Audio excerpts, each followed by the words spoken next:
It is the prototype of the chainsaw-wielding murderer in Texas Chainsaw Massacre, who kills without feeling any remorse. At the same time, it is also the inspiration for the character Buffalo Bill in The Silence of the Lambs, a murderer, skinner, and turn corpses into handicrafts. Furthermore, it also affects the image of Leatherface, a murderous demon imprisoned by distorted motherly love. Hello everyone, I am Michael Vincent. This incident occurred in a state in the north-central region of the United States, Wisconsin, often referred to as WISC. This state has an area of nearly 170,000 square kilometers and a population of more than 5 million people. The state's name comes from the French transcription of an Aboriginal place name, meaning where we live. In the 1950s, a brutal murderer named Edward Theodore Gein appeared here. At least 3 people died at his hands. Although this number was not much compared to other serial killers, the horrific acts he committed against his victims shocked American society at that time. The media even gave him the nickname Plainfield Town Butcher, making him one of the most notorious serial killers in American history. Later, his story was adapted into many classic films. In addition to Texas Chainsaw Massacre, the character Buffalo Bill, the skinned murderer in The Silence of the Lambs, was also inspired by him. However, this man known as the Butcher of Plainfield Town in real life is quite a quiet, introspective, and even shy person. So what happened to this seemingly ordinary middle-aged man that shocked the whole United States? Let's go back to 1906 to learn the details of this case. Edward Theodore Gein was born on August 27, 1906 in La Crosse, Wisconsin. He has a brother who is 6 years older named Henry. Gein's mother, Augusta, was an extremely strong woman and fanatic about God. She alone runs a small grocery store, the family's only source of income. With her dominating personality and financial control, Augusta holds the supreme position in the house. All big and small matters are decided by her. In contrast, Gein's father, George, did not have a stable job, was often promiscuous, was a heavy drinker, and had a weak personality. He worked at various stages as a carpenter, a tanner, and an insurance salesman, but spent most of his time unemployed and uninterested in housework. Faced with his wife's daily yelling, he gradually lost the will to resist. Over time, the relationship between the couple became extremely bad. In such a family environment, the kind of education that Gein and Henry received can be easily imagined. From a young age, Augusta filled the brothers' heads with negative thoughts. Your father is a useless man. No one is a good man, all cowards. You must stay away from women. They are evil. She also threatened her children that women are dangerous creatures, and constantly emphasized the importance of believing in God, that sinners will definitely go to hell. She used every means to make her sons lose interest in the opposite sex. These things directly led to Gein never marrying until the end of his life. His later crimes can be said to be a direct result of Augusta's educational methods. Meanwhile, although George listened to his wife, he often abused his 2 children. To Gein, everything in the family seemed to be exactly as his mother said. His father was a coward and unreliable. This caused him to develop a pathological dependence on his mother's authority. In 1914, Augusta thought the place where they lived was too bad because it was George's hometown. She feared that her children would become useless like their father. So she sold the house and moved the whole family to the town of Plainfield, Wisconsin.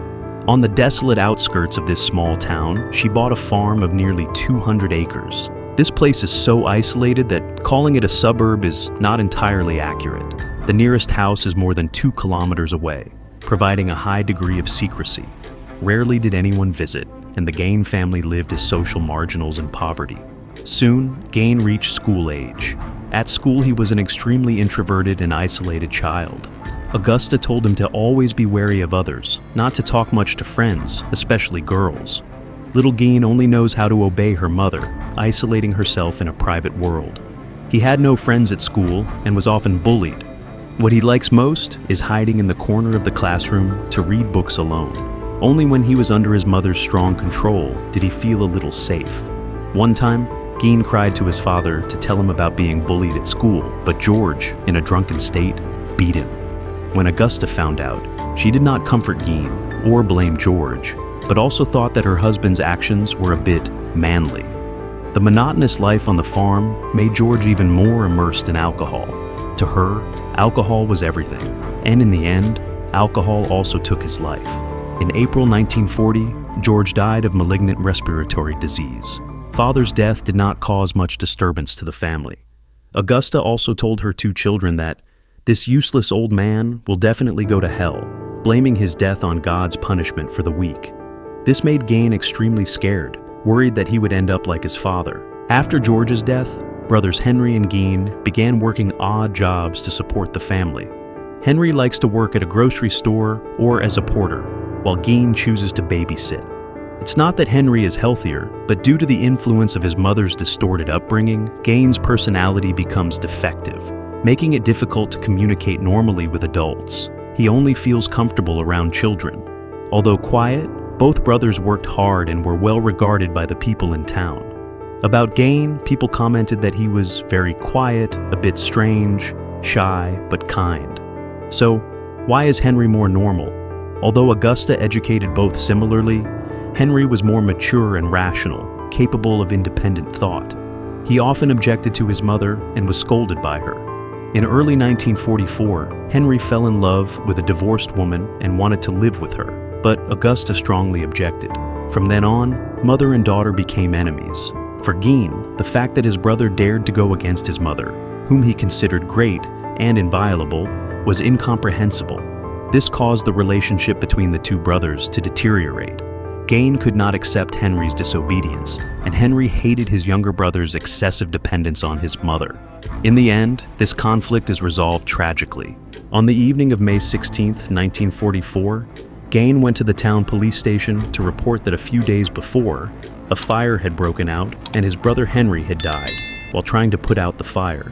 Police arrived at the farm and found traces of a fire in a small house near the swamp, now burned down. However, they discovered many suspicious points. The location Gein pointed out where Henry's body was found had no burn marks. Henry's head has a large bruise, like he was hit with a weapon.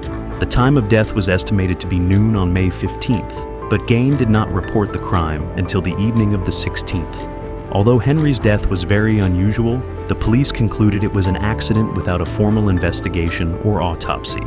Perhaps they didn't want to believe that Gein, a shy, quiet man, could kill his brother. In fact, Gein later admitted that it was he who murdered Henry. Henry's death was a big shock to Augusta. For a long time, she suffered a mental breakdown, blaming herself for not being able to protect her son. On December 29, 1945, Augusta died of a stroke at the age of 67. Gein was in extreme pain over his mother's death. His spiritual pillar collapsed. He felt both liberated and confused, not knowing where to turn. He sealed off his mother's room like a museum, keeping everything intact, even keeping her body in the house for a week before burial.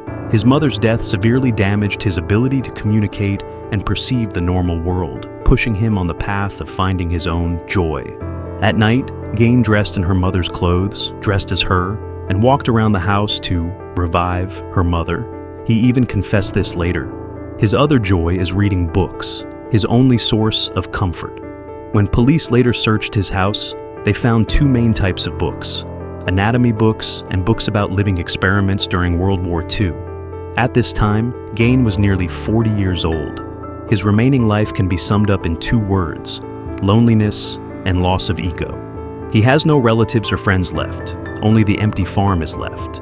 To outsiders, he is just a taciturn bachelor, but few people know that. Since childhood, Gein has lived in a psychological cage built by his mother, a closed world with his mother as the center. After her death, he began to create his own rich inner world. Dressing up as his mother is no longer enough to satisfy him.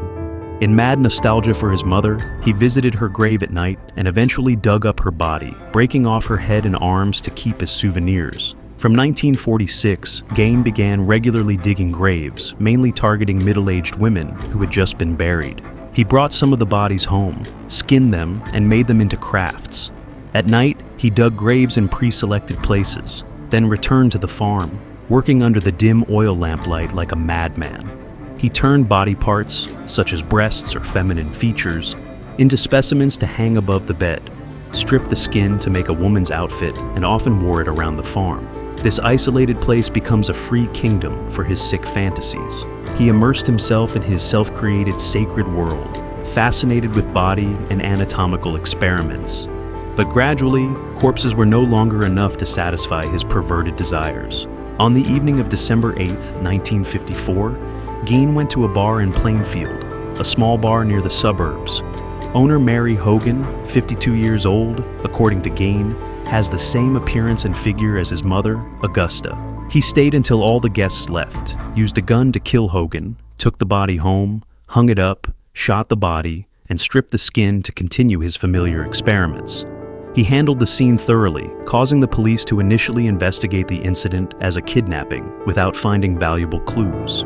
On November 16, 1957, something happened to a grocery store selling agricultural tools and household appliances in town. The store's owner, Bernice Worden, 55, has a son, Frank Worden, a county deputy sheriff. Near sunset, Frank went to pick up his mother for dinner, but found the store closed, the lights off, and blood inside. He immediately notified the police, and the investigation began. According to Frank, the day before her mother disappeared, Gein went to the store, asked a lot about her schedule, but didn't buy anything, and then left. Gein immediately became the prime suspect. The police arrived at his farm and were shocked by the strong stench and trash everywhere, thinking this was a garbage disposal site. The main door was locked. They had to enter through the storage room. This warehouse alone revealed horrifying evidence. A body hung upside down, the abdomen slashed from the groin to the throat, the head severed, internal organs removed, and limbs hung on hooks. At first, the police did not realize what it was, but upon closer inspection, they discovered it was a human body. The victim's head was placed next to him. His facial skin had been peeled off. That is Bernice Worden, Frank's mother. This storage facility is where Gein specializes in disposing of body. A further search horrified the police. They found Bernice's heart in a plate, many bowls made from human skulls, skulls on the bedpost, facial skin in a drawer, knives made from human bones, lanterns, coats, gloves, chairs covered with human skin, and countless other strange handicrafts. It took nearly 2 days for the police to record all the evidence. On the evening of the 19th, Gein blatantly returned to the farm. Seeing the police, the first thing he said was, "If you come to investigate the murder at the grocery store, I don't know anything." His words seemed like a confession, and he was immediately arrested. Initially, Gein pleaded not guilty, but after days of intense interrogation and more evidence being found, he began to confess. He detailed how he planned to kill Mrs. Worden, how to murder his brother Henry, and admitted that between 1947 and 1951, he had repeatedly dug up graves at night. However, he said his memory of how to handle many of the bodies was vague. Based on body parts found on the farm, police identified at least 30 corpses. Although Gein claimed that most of the bodies were from the cemetery, police believed he was also involved in several other murders, but had no specific evidence. Technology at that time was outdated. The simplest way to verify was to check the graves he claimed to have dug. After receiving permission from the families of the grave owners, the police discovered that these graves all showed signs of being violated, and some had no bodies left. Gein's motive for digging the grave is even more unbelievable. He said that after his mother's death, he wanted to become a woman, so he dug up corpses to make human skin clothes, performing sex change. He emphasized that he only likes to wear human skin and does not abuse the body. During subsequent interrogations, Gein showed no remorse, always calm, even happy when recounting some details, as if everything was normal for him. This makes people doubt whether he is still a normal person or not. On November 21, 1957, when the court heard the case, an unexpected result occurred. Gein was psychologically evaluated by the county psychiatric hospital. After about 30 days of testing, he was concluded that he did not fall within the normal mental range, showed signs of chronic schizophrenic disorder, and was not eligible for trial. He was taken to Central State Hospital for criminal psychiatric treatment. Gein's farm was scheduled to be auctioned on March 30th, 1958 for $4,700, but on March 20th, someone set fire to it, and the culprit has never been found. On November 7th, 1968, the court retried the case at the request of the defense without a jury, presided over by Judge Robert Golmar. Doctors from both sides testified, and the judge found Gein not guilty by reason of mental disorder, further sending him to Central State Hospital for treatment. Gein died of cancer on July 26, 1984. Gein's criminal psychology has two main points. The first is gender anxiety disorder. Usually gender is clearly defined, but what if a person with male characteristics thinks they are female? It is gender anxiety disorder, when biological and psychological gender do not match, causing distress and functional impairment. With Gein, this disorder is caused by the living environment. Before his mother, the symbol of supreme authority, he developed a strong dependence. Father is the image of weakness, punished by God and goes to hell, becoming a negative lesson. Gein is afraid of becoming like his father, wanting to be like his mother, who has absolute control.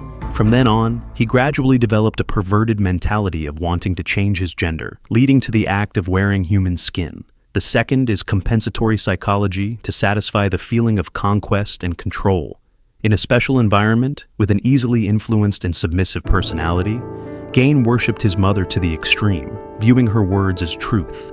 In essence, he worships the power and conquest that the female role represents, while weak men go to hell. This thought pushes him to the extreme. How not to be weak. Unlike other murderers who use strangulation or rape, Gein, who tends to love corpses, killing people who are not weak, proves that he is strong. Using them to satisfy your interests is a way to maximize the feeling of conquest. Who is not weak? For Gein, it's a mother, like a god, and people like her. Therefore, victims like Bernice Worden and Mary Hogan all have something in common with Augusta: gender, age, appearance, strong personality. If not caught, there would probably be many more victims. The incident was exposed and caused great controversy in the American media. Although only 3 victims were confirmed, the actual number of people harmed remains a mystery. Before the farm was burned, many people came from far away to see the whereabouts of the perverted murderer. The anonymous town suddenly became crowded with tourists. On Gein's tombstone later, someone engraved the number 666, the symbol of Satan in the West. Gein is truly a demon, and his mother is like the demon's creator. Henry still has the ability to think independently, but to Gein, his mother is everything.